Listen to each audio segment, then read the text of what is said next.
Welcome to the Honest Dog Breeder Podcast with me, your host, Julie Swan, where each week we dive in to discuss all things dog breeding so you can build a breeding business you love, producing dogs that fulfill their owners' dreams. I believe you can have an honest dog breeding program that also pays the bills. So throw those pods in your ears while you're cleaning kennels. I'd love to join you. Today, I am so excited. We have Susan Davis of Davis Doodles with us.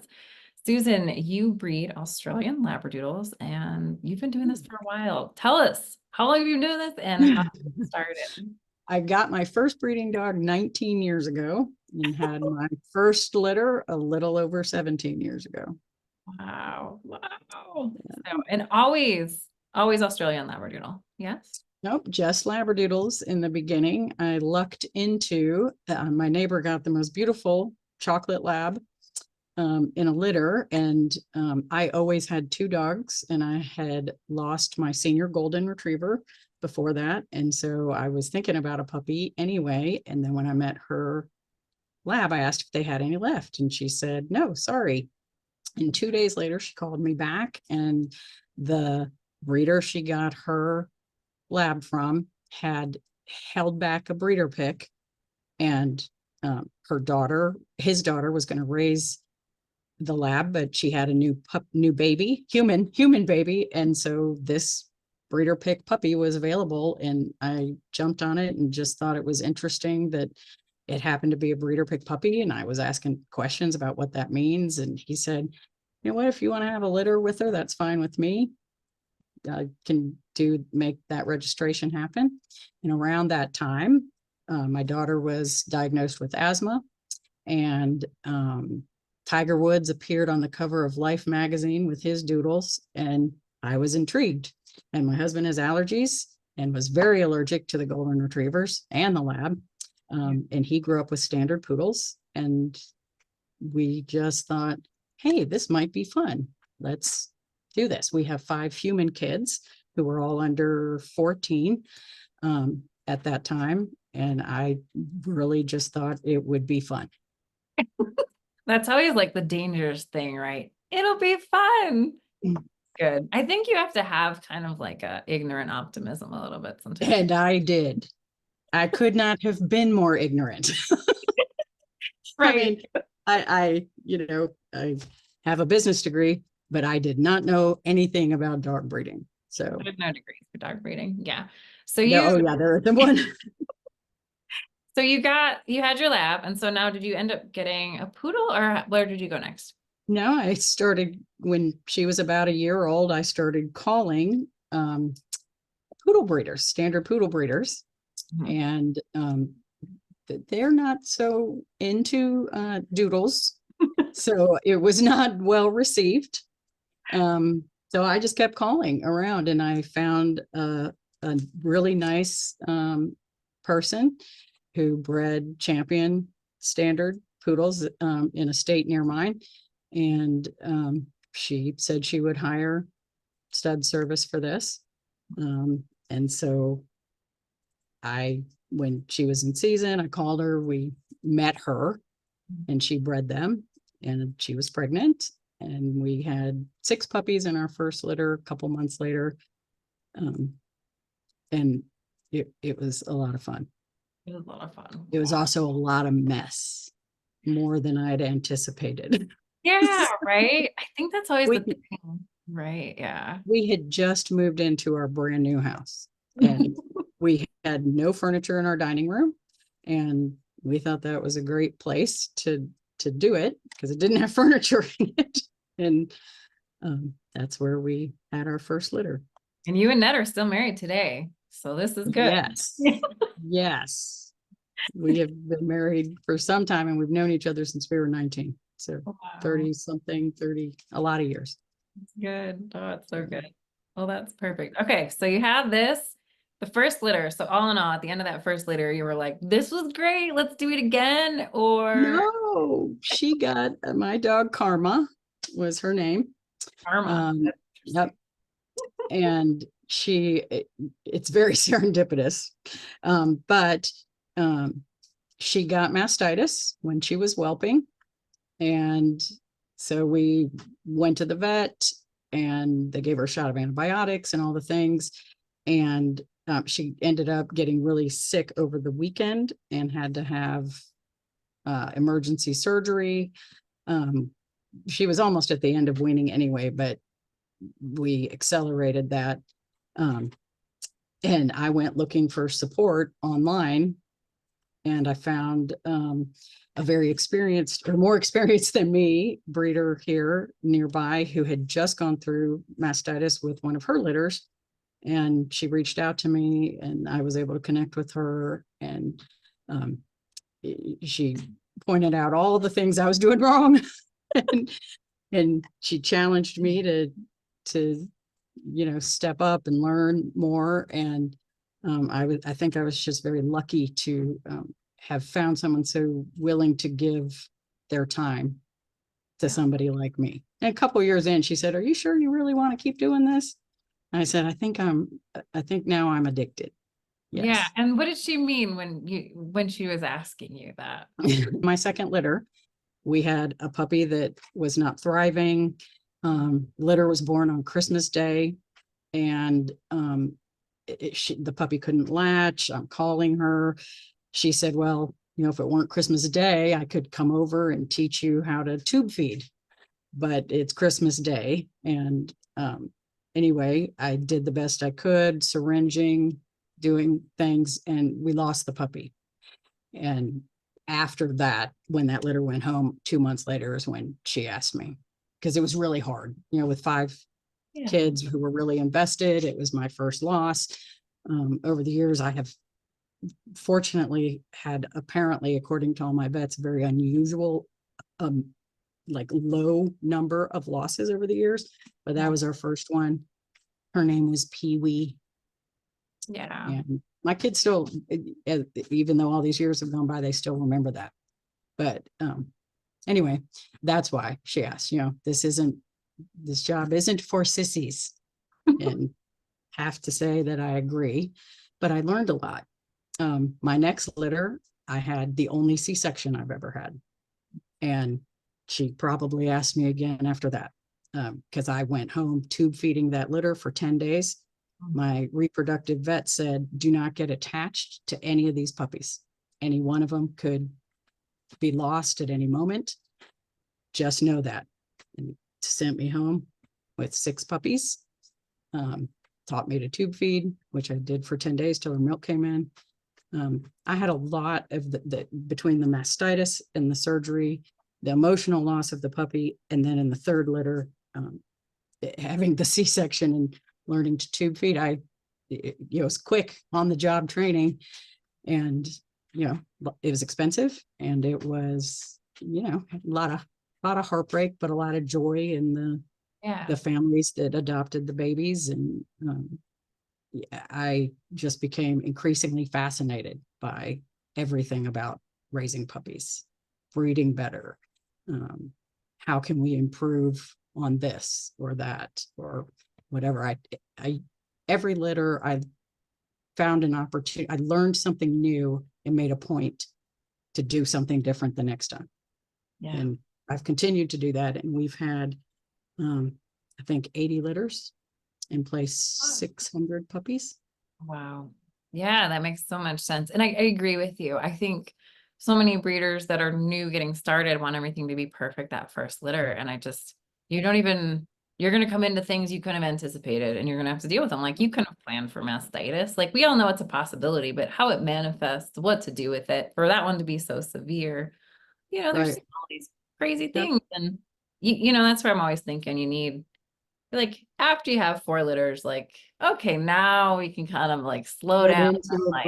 Yeah. But up until then, it can just be kind of chaos. But as long as we're always learning and making it better, I mean, that's why going to a breeding experience is wonderful. I think so too. Yeah. So did money play a role? Like, were you able to do something with the puppy money? Were you drowning after not those first few litters, because I had so many medical expenses, which is actually, that was part of my argument to my husband, because he's like, well, you're not making anything. In fact, you're negative. I said, yeah. And I said, but think of all I've learned, the learning curve. Right. We can eventually, we will make some money. And I think 5 years in, he figured out I was making $1.82 an hour. So I definitely, he saw how passionate I was about it and how important it was to me. And he supported me from the beginning. He wasn't very involved though. I mean, he had a regular corporate job and, Sure. gone from the house 50 hours Pretty plus. normal. Very few Yep. breeders have, like, a full on Yep. team And from the house. Yeah. right. Yeah. And it wasn't full time either. I was having, maybe 2 to 4 litters a year early on. And I remember when I was finally able to pay for like our first vacation that I always say was thanks to Davis Doodles. Mhm. And it that's what we used it for. So Yeah. but now my husband has left corporate America and he works with me full time. My oldest daughter has married and moved out of the house, and she works with us full time. She's our chief puppy raiser. Ned and I deliver the babies here. We have them for the first 4 weeks. Then they go over to Lizzie's house. And she Take does her all the seated. intermediate and advanced socialization and introductions to things. We have a family fun day that our waiting list families can come and interact with the puppies at 6 weeks. And we tell them that they are not there to pick a puppy, they are there to help us socialize this litter.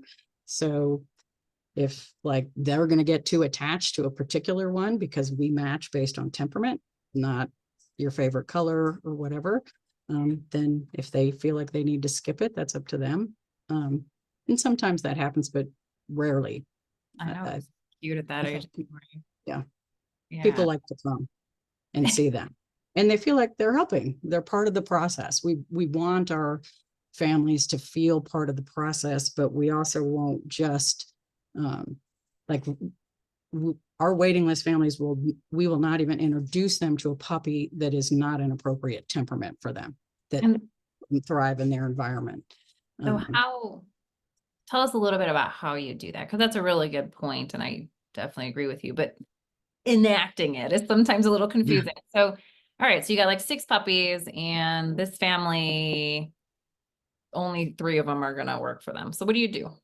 temperamentally, Well, is how that do you what you mean? pitch it to how do you pitch that? So once you kind of figured out these puppies will not work, but these puppies could work. This one might Right, be better, but this one has right. potential, whatever. So how So do you?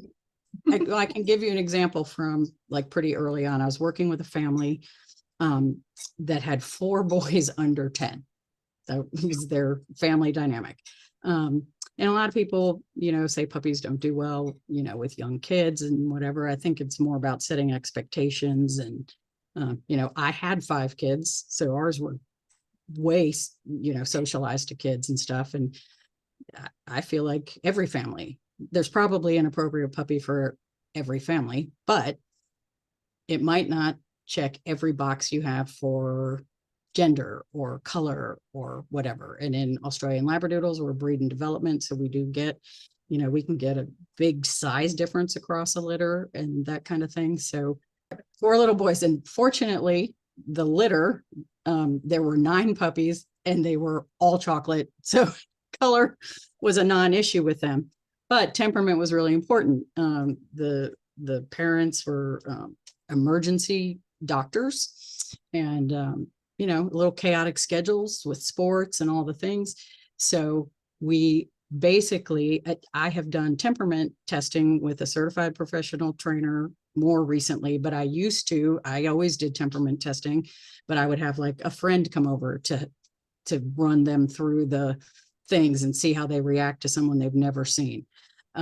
So anyway, it gave us a lot of information going in, and I have a pretty rigorous application process. So I know a lot about my families before we go in, not just their family dynamic, but what do you do on the weekends? What do you need? What are you looking for? And then I sometimes have to tell them what they need.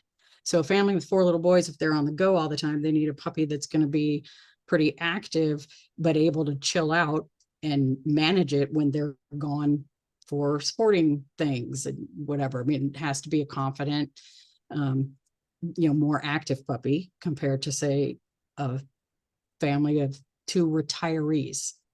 Right. They need a much less active puppy. Families with kids under 5 need puppies that are not super mouthy. I mean, these are all things that we started to pay attention to very, very early on.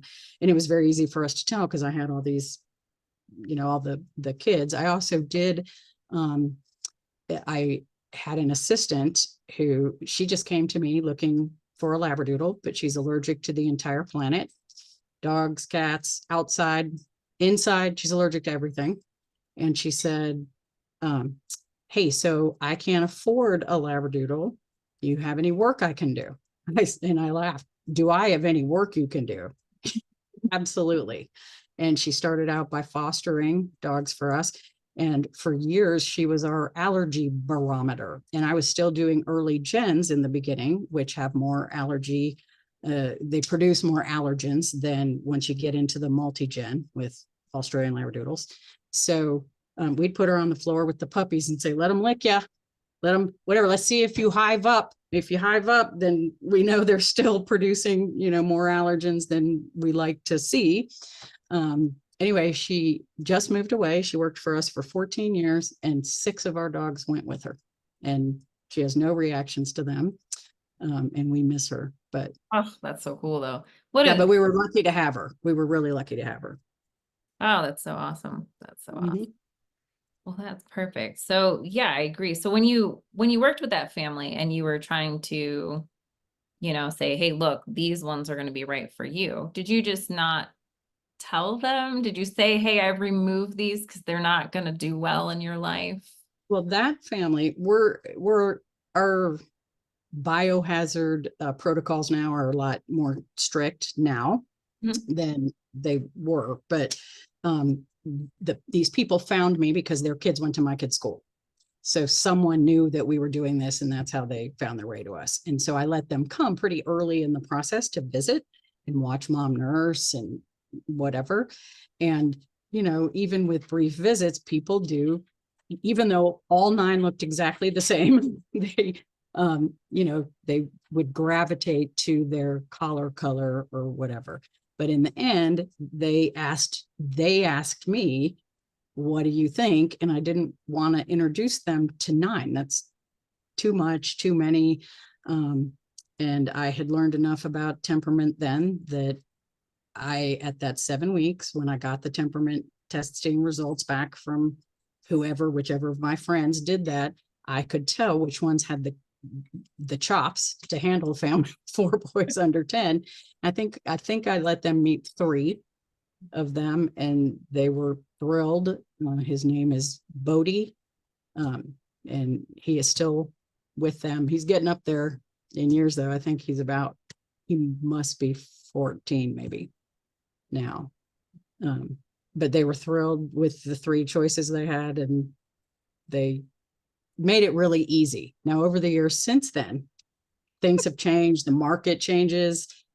And if you have a litter that has a lot of colors in it, or say you have a litter that only has girls and you have people on your waiting list who want boys, how do you talk to them about that? And ultimately, people who get on our waiting list, if they are not happy with their selections that we have narrowed to at the end after temperament testing, which we narrow to 2 or 3, depending on the size of the litter and how high they were on the list, they can defer to the next litter.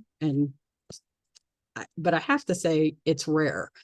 Most people in the end, I'm able to get them to lean into the temperament piece and what will work best for your family. Because really, we've even had people come to us and say, we would prefer you just pick. Like, we don't want to meet 2. We don't want 2 options.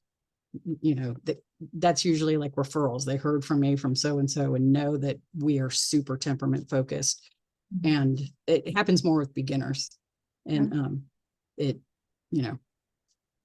we can eventually get them there. But if we can't, and I don't have what someone wants at the end, then I would say 95, 98% of the time they will wait for the next litter. if they are that focused on a particular gender or color. Yeah, that makes a lot of sense. I know with me, when I get down to the end, I got 1 or 2 pups left to sell and I didn't have anybody on the wait list for them, then I'll be like, this is what I have. But the option is always this or the next litter, like it's, yeah, and I think that's pretty common. Well, and over time, we were producing more litters. We, in the beginning, we were just doing standards. And so we have since added, the next size we added was minis. And it's because we had a lot of people asking, people who lived in apartments, couples in smaller living spaces or whatever. And so I added a mini that I co-owned with my mentor. Mm-hmm. And the one who helped me through the mastitis situation and taught me so much. Anyway, we co-owned a mini together, and so we added a mini line. And then since then, we now also breed mediums. So we have produced puppies that are 10, 11 pounds, and probably our biggest one ever was 85 pounds, maybe. I don't aim for that anymore. They take up way too much space in the car. Yeah, I get exactly. So you've mentioned a mentor a couple times, and so you had I would say a pretty good situation in a mentor, somebody who was available. I was lucky. Yeah, I think so. I get a lot of back in the day when I was like on the internet trying to find help for things. Everyone was like, just get a mentor, just get a mentor. And it's like, yeah, easier said than done. What do you have any advice for breeders getting in when you do recommend you had a good situation? What do you think? I would encourage anyone to find a mentor. But you may have to have more than one. Like my mentor in particular was really good with the medical stuff. She was a RN for her career before she was breeding.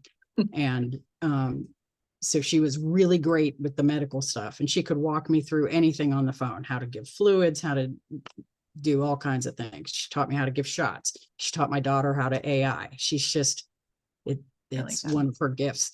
But she had a pretty big program. As I was growing too, we both were growing. But her program was really big, probably one of the bigger programs in the Southeast.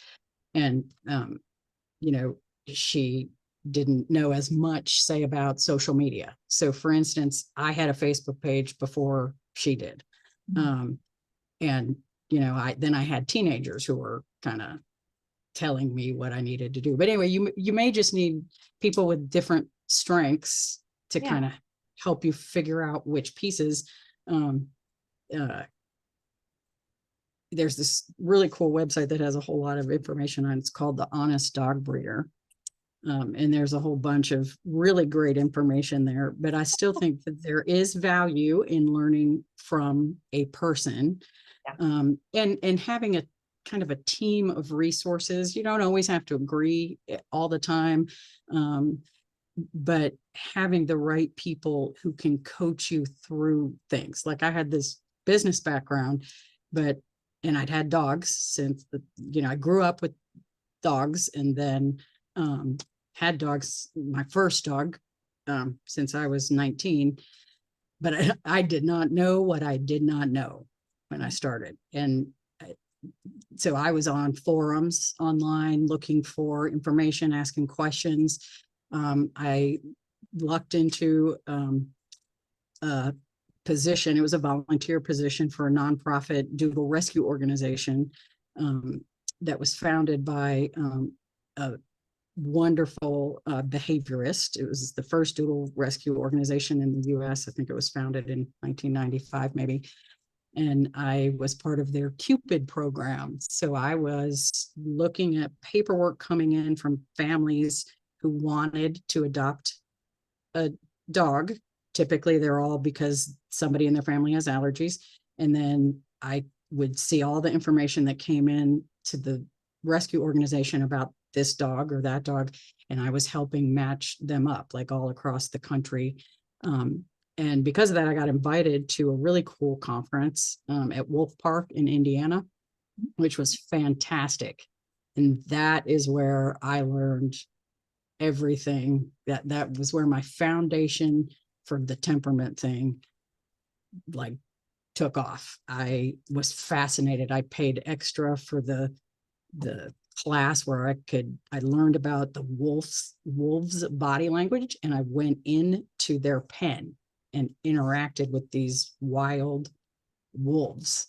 Um, it and I learned so much. And ever since then, I have to say I've pretty geeked out on behavior. And I have two different trainers that I work with, two different training companies that I work with.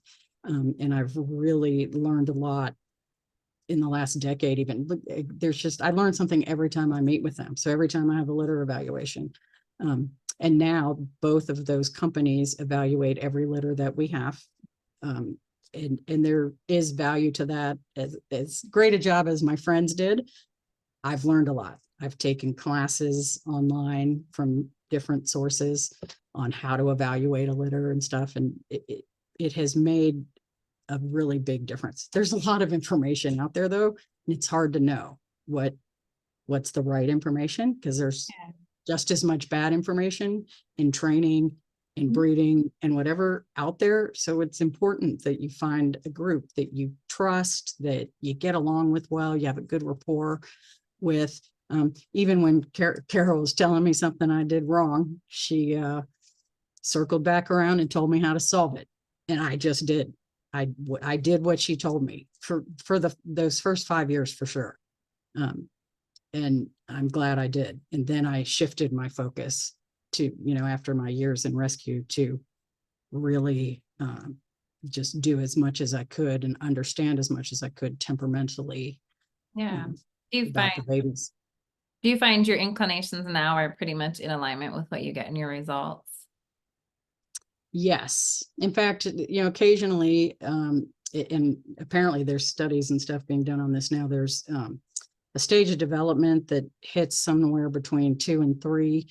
And you'll all of a sudden see some weird behavior. So if I get a family who is seeing some weird behavior, this is not the second fear period. It's like it's sometime after that, I will go back and pull the 7-week testing, and I'll say, oh, there's a glimpse. I mean, if I didn't know what I know, I wouldn't have seen it at 7 weeks. But at 3, when they're having this issue, I'm like, oh, there it is. Wow. I do 2 different types of temperament testing. Volhard testing's been around for a million years. We do kind of what we call Volhard light. I'm not a big believer in the firm alpha rollover and all that stuff. So we do kind of a light version, but the social greeting and all of those things really provide that snapshot. But the reality is that it's 5 minutes with the trainer, and it isn't the total puppy picture. It's really not. And so then within a couple of days, we do the other kind of testing that is kind of a morph of several different evaluating things that I have found give me the most information. And then we look at both of those. We pick our breeder picks if there are going to be any, and then we start to narrow for each family. And we do consider their preferences. That's part of the paperwork they've given me. So if there's 2 that are completely equal and the right color and the right gender that the people want, then those are the 2 that they'll meet. But if there is one that's the wrong color or wrong gender, and I say it's not really wrong, it's just not didn't check that box for them. Right.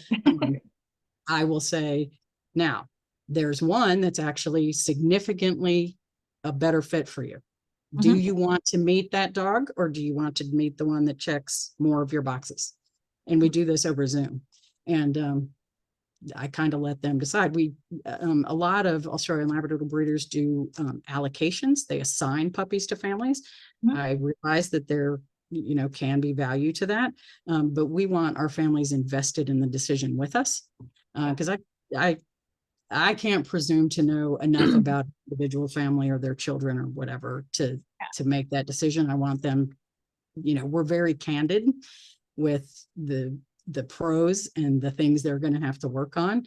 And, if everything is equal, it goes one way. And if there's not, I'll tell them and they get to decide And I would say more often than not, they go with the one that is the better fit. I can only think of maybe twice that Yeah. I said, this dog is the right dog for you. And they said, well, we're going to go with the one you think is less perfect. But I won't, there's no such thing as a perfect puppy anyway. I can't say that enough. I tell families that all the time. No such thing as a perfect puppy, just like our human kids are not perfect. But you want to see the things that I want it to be as easy as possible, because child rearing and puppy raising is hard. It just is. And having a new puppy is like bringing home a new baby. I mean, I send home a 111 page book, like as their introduction. And I've had people tell me it's like a Montessori program for raising their dog, which my kids didn't go to Montessori school, but my grandson is now. So now I kind of get what that means. But I give my families a lot of resources, because I think just handing a puppy to, say, a beginner family, and you don't set their expectations, it sets the people up to fail and the puppy up to not be successful. And that's not fair to anybody. So, we do a lot, or as much as we can, to set families' expectations and, make every puppy the very best that they can be, with the understanding no such thing as a perfect puppy. Yeah. So, Which again is setting that expectation, right? I found that to be so successful by setting the expectations. Like if they didn't know that the puppy was going to maybe not enjoy being in a crate, and then they go in the crate and they start screaming, if they know that's coming, all of a sudden you're not a bad breeder. They didn't get a broken puppy. This is normal. And, yes, and so there's that, it's beautiful when they understand it. And then on top of it, you've given them the tools to work with it, right? Here's a right. struggle, here's how you work with it. So I Right. have, I'm also available to them. Like I yeah, say that they can text me at any time. And we send, as soon as someone decides to move forward with a litter or they join a waiting list, we send like puppy prep documents that has some recommended reading. And it's nothing's hard that my recommended reading is not something hard for them to, yeah, like sometimes they'll say, well, my 11-year-old is particularly interested in getting this puppy. So, well, your 11-year-old can read this book. It's that easy. So it's just to perfect. kind of help set expectations. And then the bulk of the book is, so here's what you do. Like your tips for the first few days. And then there's a bunch of stuff, medical and training and all things. Oh, So, that's so good. I know. And it makes people feel good. And I love it too, because it saves you time. Because when they text you, like, oh, you should do this, and then you're like, go to page 17, go find a to the picture. chapter. Yeah. Go to the Yeah. chapter. And I say that I do a go home meeting with my families. Also, I do it over Zoom before the litter goes home. And that's when they get their book. So payments are all made. Yeah. And paperwork is finished and they get their book. And then we have a meeting and I kind of talk them through the year one important dates, like when to do their first grooming, because that's a thing with doodles and, and poodles and whatever. But people coming from a different background who didn't have to have a dog that was groomed, I have to set their expectations. So we go over that and we talk about vaccines and all the things. Yeah. Well, I think it's really, really helpful. I think it's helpful. So it sounds like you took everything that you had and you constantly learned, you constantly were churning over and saying, okay, what's not working? What could we do better? And you started implementing with each litter. And I think you still do that today. I mean, just in talking with you, you're always talking about some new thing you're working on or trying, which I love. Yeah. Well, sometimes you try things and it's not, you don't get the result that you were looking for. And so you have to be able to pivot and change direction and do Yeah. things a little differently, to try to continue to bring out the very, very best in the dogs that we bring into the world and take care of our families that choose to adopt them. Yeah, I totally agree with you. And I think that is one of the hardest parts about working with a mentor sometimes, is that they're going to say, you need to do something this way. And depending on the mentor, sometimes you'll do it a different way and they'll be like, why did you do that? and they'll get That irritated. happens. And then other times you'll do it and it doesn't work for you. I remember people are like, well, you need to go out there and do this every hour. And I'm like, yeah, that's not happening. I have 2 little kids. So I need a different solution. And so I think there is always that growing piece. And that's why I love your idea to get multiple mentors or maybe start, somewhere. And I think it's nice to have somebody in the breed to teach you breed culture because Yes. like, yeah, like I don't do show. I talk to some of these people in the show world. I'm like, you what? That happened? How? And I'm just blown away. But it's really important to know if you're in that world, and you really can't get that unless you're in it with someone In a who knows. breed specific group. Yeah, Right. it's almost like hanging out with like the popular girl in high school just to like learn the ropes, right? Like, can you take me around for a few days? Yeah. Exactly. That So, makes and I'm in a couple mentorship groups online too, where if someone brings in a new breeder to, it's for Australian Labradoodle breeders, and ask questions, any breeder who's in this group can answer it, and you'll get different opinions too. And because what works for one puppy doesn't necessarily work for another puppy, even in the same litter, but this litter will be different than that litter. And what works for every family, we're all unique. The dogs are all unique. Every family's needs are just different. And so getting to know the people you're working with, and having resources at your fingertips with options on things to try or things to do are great. But I've seen some of those groups, like they've saved whole litters when people got like CHV, for instance, or some of the big, bad, scary illnesses. Finding that group is important, I think, to have available. So yeah, I like the community. Like I'm spoiled because everybody inside the Dog Breeder Society is really cool. Like everybody inside, I like everyone. There's none of that cattiness, none of that crap. Cause that was the stuff I got so exhausted from on Facebook. I literally checked out and talked to not a single breeder for 7 years. It was just, I was so done with it.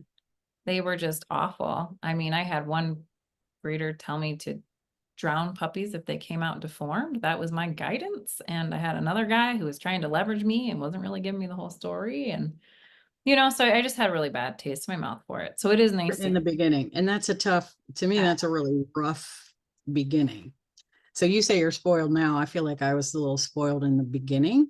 But it wasn't easy. I mean, the C-section, knowing what I know now, I probably wouldn't have had it, but I didn't know any better. And I, was taking counsel from even the vets and the experienced breeders.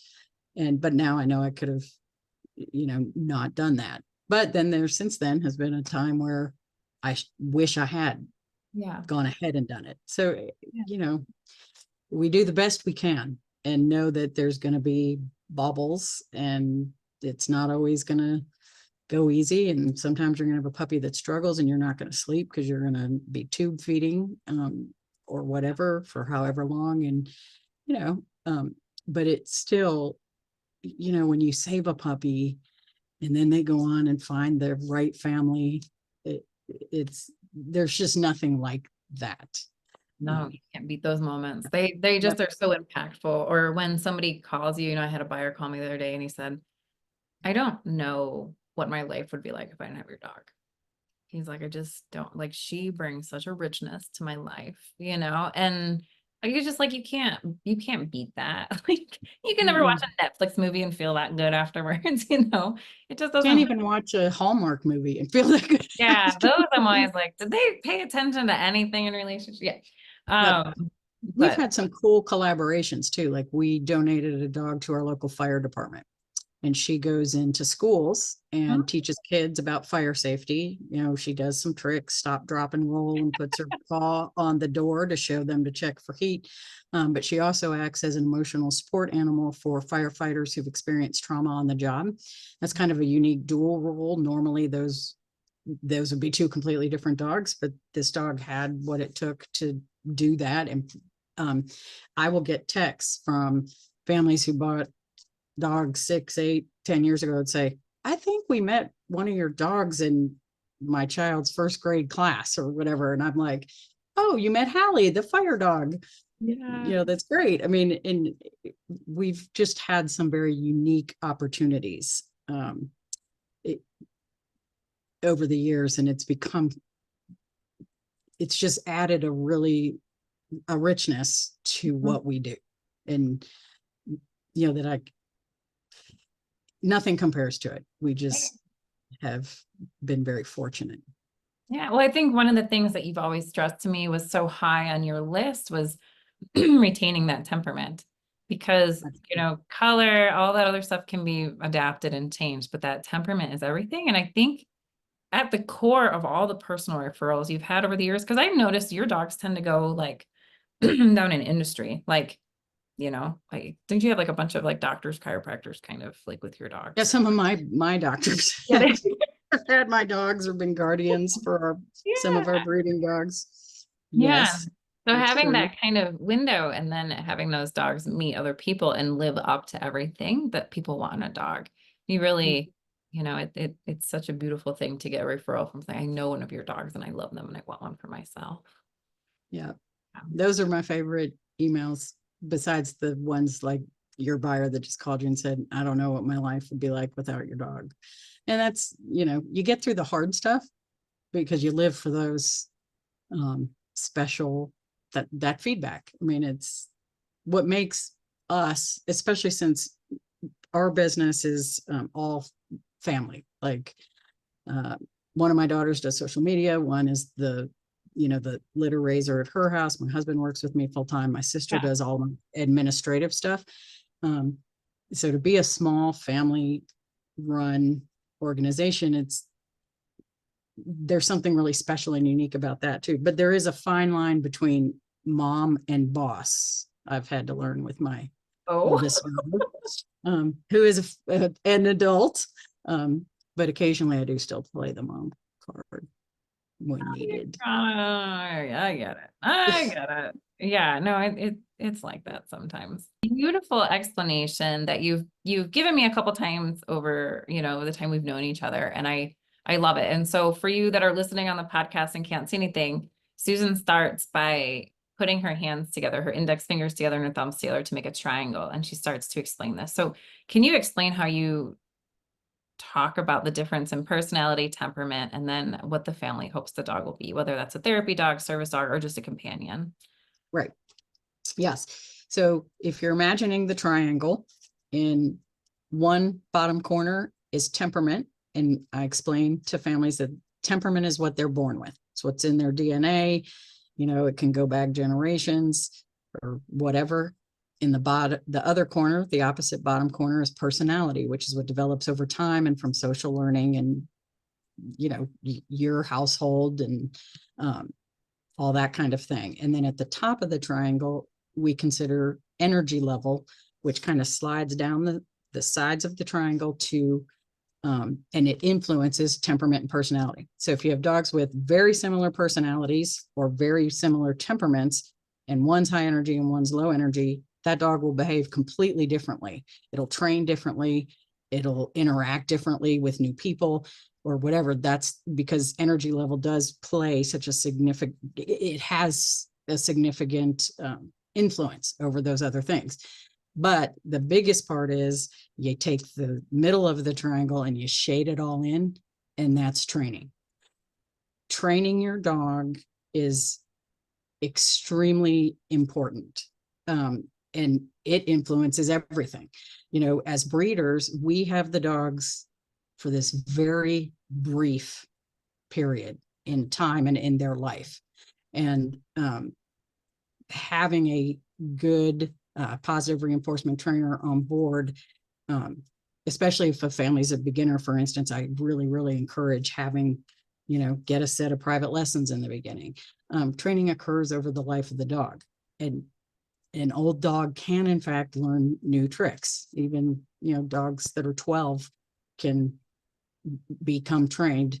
In some families for companions and stuff, they don't necessarily need, a lot of obedience work and that kind of thing. But you still want a well-behaved dog. When your kids have friends over or a contractor comes in or whatever, you need your dog to respond appropriately in those situations and have the skills to cope with changes and going out and to whatever their lifestyle is. Lots of our families take their dogs on trips. They, every weekend go to the outlet mall. That's what another reason why we have to get to know our families, and we ask a lot of questions in order to meet those expectations. But I think explaining it the way we call it the puppy puzzle, is helpful. It helps people to understand the difference between temperament, personality, and energy. And I think when you're discussing it too, the one thing that's not in that discussion is the color of the dog, And so it really makes you feel like I need to find this dog that is the right fit for me based on these different criteria. And it is a little abstract, but you're making it more tangible with that. And I love that imagery. And I love how, I think that's probably part of why you get so much success in getting people to get the right dog for them instead of getting stuck on a color or pattern. Right. And I introduce that pretty early, just because they're, boy bits or girl bits, most of these dogs will be spayed and neutered, the companions. And, I always say they kind of end up gender neutral. They don't typically, Australian Labradoodles, at least ours, typically don't exhibit stereotypical gender behavior, even if they stay intact. You don't see a lot of that. So when people start Googling what's better, boy or girl dog, there's so much misinformation out there. It's like, be open to the right dog, regardless of what's under the fluff. Yes. And I'd say it's more relevant in some breeds. That is probably also true. In my GSPs, it's a big difference. But in my rat terriers, it's a lot less of a difference. And like how gender influences behavior. Is that what you mean? Yeah, it's interesting. Like in my breed, with the German short hairs, the boys are very like happy-go-lucky, fun-loving. I love everything. Like, they're almost high. Like that's kind of how they are. And the girls are very much a contract. Like, look, I'm going to do this, but we had an agreement. You were going to feed me. These are the treats I like. Like, it's much more contractual. Like their relationship, they're very loving. They're fun, but and then the girls learn a little easier from the environment. Whereas the boys, like, you need to like tell them like, hey, this is what I need from you. You need to not go on my bed anymore. So I notice it huge in mine. Interesting.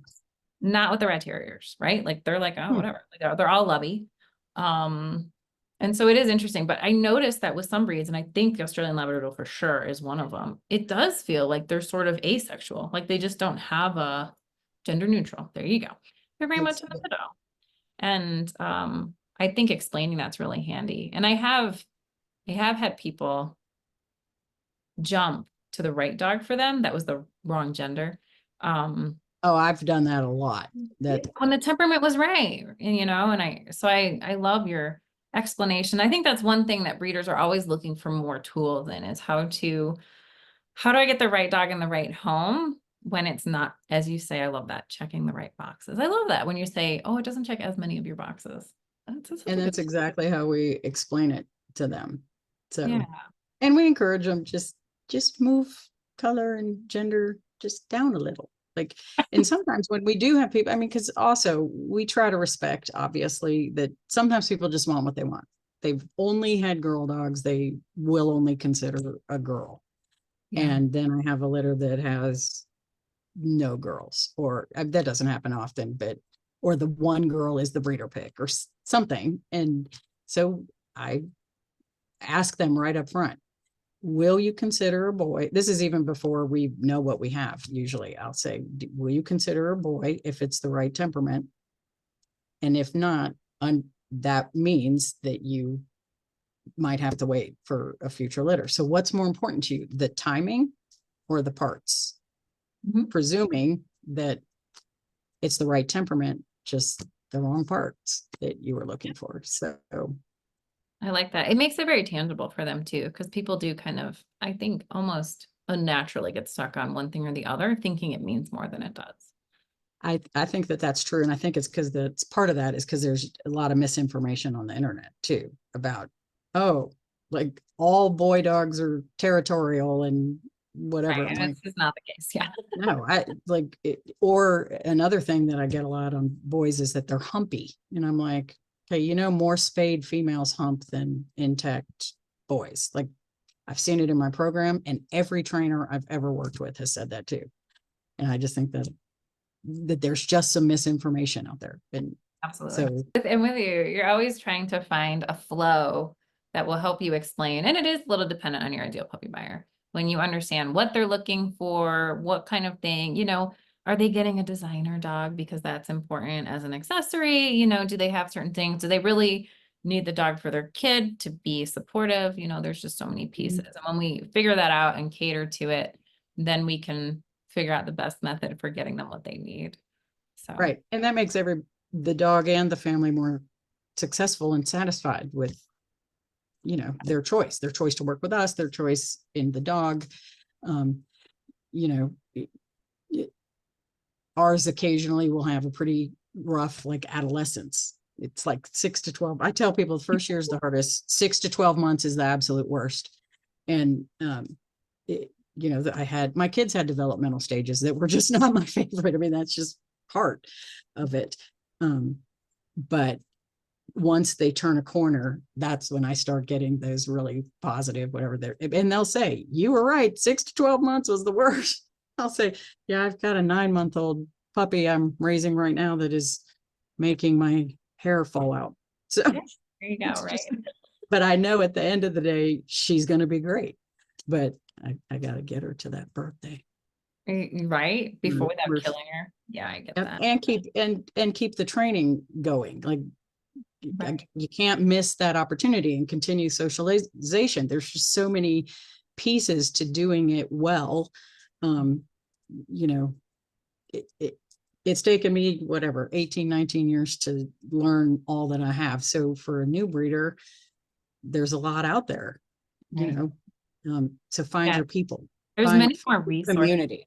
I think, than when even I got started 10 years ago. There's so many more resources, but there's a lot of black holes that are not great resources, So I think you have to be choosy and just keep looking until you find what you're looking for. I think you'll find it inside the Dog Breeder Society. That would be my take, but Well, I'm a little partial.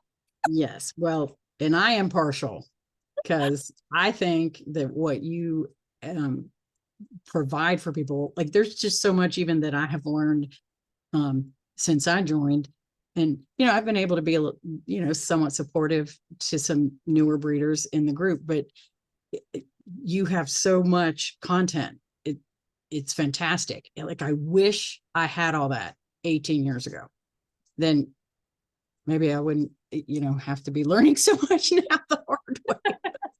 But it's an unbelievable opportunity, which when I discovered you, I could not stop talking to the point that my loving husband, it's like, I get it. You love her.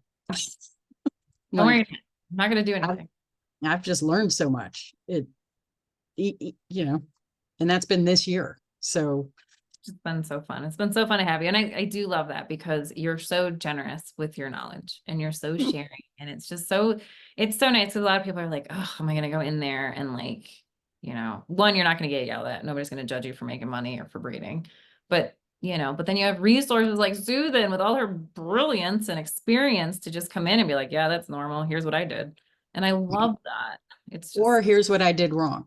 Yeah. A lot of my articles say, please learn from my mistakes. Like, in my book that we've been doing since the beginning, I'll say, here's something I went through and I don't want you to make that same mistake. So here's the information. You can do it. So if you're going to share one thing to new breeders getting started, maybe they have that hard first loss or anything, what would you share? Stick with it. It's hard, but it is so rewarding, and there's always more to learn. Yeah. And it gets Always. easier, right? I mean, like the changes you're making now are much smaller than they were. Yes, that is true. If it is your passion, it will come. Like, it sounds like that movie. If you build it, they will come, the baseball movie. But I have been so passionate about it from the beginning that even when my husband thought I was crazy,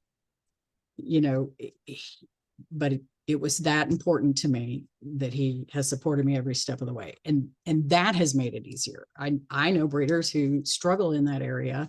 And, the important thing, and this is something I would want to teach my children too. And, people knew it's not always going to be perfect and it's not always going to be pretty, but it can always be positive somehow. A loss, a medical issue, something, you can get past it. You will be, better and stronger for it. Your program will continue to improve as long as you stay true to why you're in it. Know that, and then you can grow from there. And the growing just never stops. And I think that's, one thing. There are some days, and I've talked to you on a lot of these days, where I'm just tired. But I still can get so excited. Like, we're about to have our first litter since February. And I can't wait to hear the little sucking noises. Yeah. Like, it's just been, and I have a lot of dogs that live here, and, my mom lived here. And I still have 2 kids at home. But I can't wait to hear the little noises. That's my favorite part. Delivery is my favorite part. We live stream it to our waiting list families. So it makes it just kind of cool, part of it. But I don't know. You'll find your way. You just got to find your people in your community. And you are exactly right. That's probably my favorite thing, besides the amount of content, is that it is a non-judgmental community. And you don't find that in dog breeding often. And that your community is really making a difference. And that's my favorite part about it, I think. Thanks. That's so nice. Yeah. Well, that was the goal, right? I was so tired of getting told to drown puppies, and that would have would have freaked me out. Like, I just can't. I don't know, but I've tube fed puppy for 3.5 weeks, every 2 hours around the clock. And like last year that happened. And I just heard from that family about how wonderful she's doing, and anyway, how much they love her, and she's healed something in their family because they lost their really old lab. And it makes it all work. Yeah. And if I hadn't done it, if we hadn't put ourselves through that, really, because I'm old, every 2 hours, no sleep, I'm not really likable. But if we hadn't saved that puppy, then they wouldn't have her, her. So I don't know. Yeah, it's beautiful. It is those moments. A special job. It is. It is. I think that's the best way to put it. Well, thank you so much for coming on the podcast. You're welcome. Thank you for having me. Great. We're so lucky to have you. Where can people find you? I'm going to share your davisdoodles.com. I love it. All right. Well, thank you so much, Susan, and I will. You're welcome.